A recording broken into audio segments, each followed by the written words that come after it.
Hello candidates, I am going to dictate you a passage from Progressive magazine. So please get ready for the dictation. The dictation will start after 15 seconds.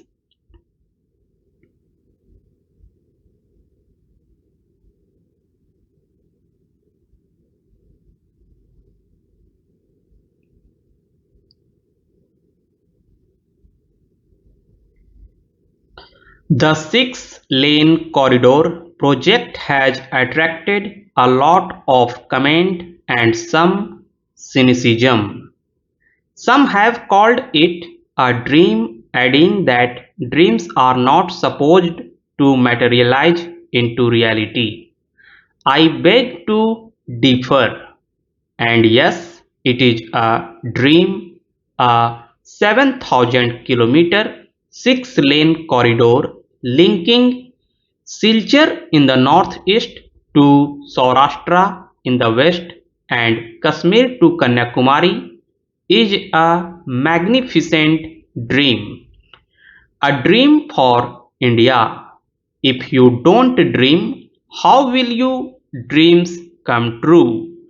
Questions have been raised about the financing involving 28,000 crore of rupees for a nation that saves more than 300,000 crore rupees per year, a country that imports nearly 28,000 crores worth gold largely for savings has ample resources for several projects of this scale and dimension. The north-south east-west corridor, when completed, will save 15,000 crore rupees a year just by way of petroleum products saved and a like amount in wear and tear of vehicles and life and limb of drivers, not taking into account the time saved and efficiency achieved in transportation of goods. We have the will and the means and the technical know-how to undertake this project, and it will move in the direction I outlined in a speech to FICCI.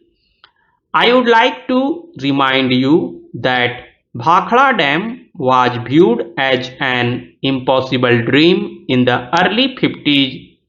More recently, the tunnel under the English Channel linking Britain and France was considered both a technical and a financial impossibility. We will, in the near future, create financial instruments to channelize your savings and investments in this grand development project. There are enormous employment and investment opportunities in India's information technology sector, which is the fastest growth segment of India's economy. My government is committed to speeding up its growth.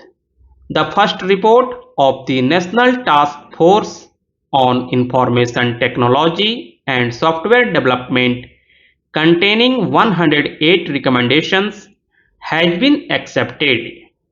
Many of the recommendations have now been notified. They will remove the bottlenecks that had constrained this sector from growth even faster. The second report, devoted to strengthening India's hardware sector, is with the government. It will soon be considered. The recently announced policy for internet service providers, probably the most liberal in the world, will add momentum to India's IT growth in the country. Telecommunications is a vital infrastructure for the development of the economy. We have taken a series of measures to open this sector for private investment and provide a level playing field. We shall announce a new telecom policy soon to achieve a quantum jump in this sector. The global mobile personal communications service has already been permitted and the Iridium project has been launched on November 1st as scheduled. It is worth noting that out of 4,000 crore of rupees foreign direct investment inflow in telecom since 1991, almost 50% has come during this year. This is an indication of the immense investment opportunities and the improving investment climate in this sector. Government has often been criticized, and rightly so, for being long on policy pronouncements and short on implementation. We shall endeavour to correct this imbalance. Time-bound implementation of all decisions shall be demanded and obtained. Government shall enforce accountability for laxity and delay. Effective interministerial coordination shall be ensured so that important policies are quickly translated into action. You shall not find us wanting in this regard. The sustainability of economic reforms is crucially dependent on equitable distribution of the benefits of growth. We have no doubt that we have to cut through the volumes of complex regulations which we have accumulated over the last 50 years, reduce political and administrative interference, and allow the innate entrepreneurial abilities of the Indian people to flower. The need for a leaner and more efficient bureaucracy, curtailment of government expenditure, a transparent and targeted subsidy regime, and commercially viable public sector cannot be overlooked. We recognize that increased competition brings in greater efficiency, lowers cost of production, and provides more and better goods and services to consumers.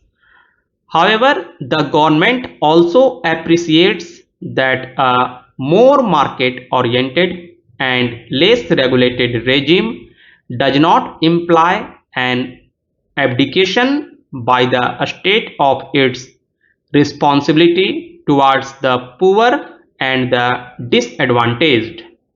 Our policies and programs will adequately reflect both these crucial concerns. Sustainability of reforms in any country is also critically linked to the popular support base of such reforms. The support base would be fast eroded if reforms fail to deliver broad-based employment, generating growth and make a perceptible dent on poverty. In this context, I am happy to say that reforms in India have indeed been successful not only in preserving this popular support base but in strengthening it further. In the largest democracy in the world, reforms have not only stayed on course but also actually accelerated even with changes in popularly elected governments. This is only an adequate testimony to the popular base of reform.